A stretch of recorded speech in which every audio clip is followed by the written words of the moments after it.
Taylor Swift's end of an era behind the spotlight. With the release of Taylor Swift's new docuseries, End of an Era, fans get access to exclusive behind-the-scenes footage and inspiring untold stories. On Friday, December 12th, Taylor Swift released the first 2 episodes of her first-ever docuseries, End of an Era, which focuses on Swift's career and life behind the cameras. It also includes exclusive behind-the-scenes footage from Swift's record-breaking tour, the Eras Tour.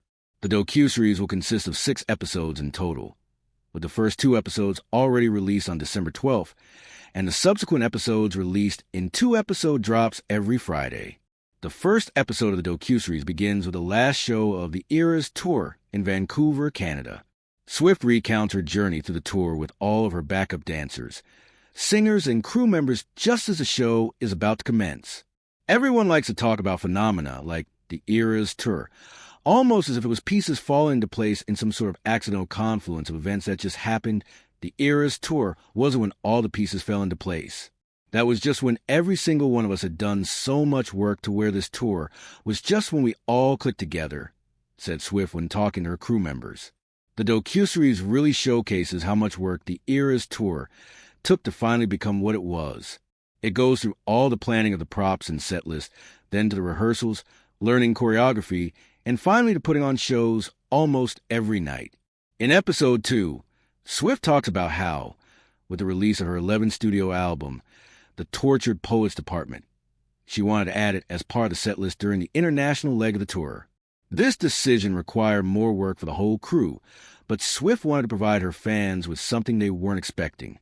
Throughout the episodes, Swift talks about what it was like working alongside other stars, such as Ed Sheeran and Florence Welch from Florence and the Machine. They were both special guests at different parts of the tour and provided an extra special experience for fans who got to witness them alongside Swift at the concert. In episode 1, Swift recalls a very traumatic experience during her tour that impacted her. In August of 2024, a terrorist group planned to bomb Swift's concert in Vienna, Austria. Luckily, officials found the chemical explosives, and they were able to cancel the 3 shows scheduled in Austria.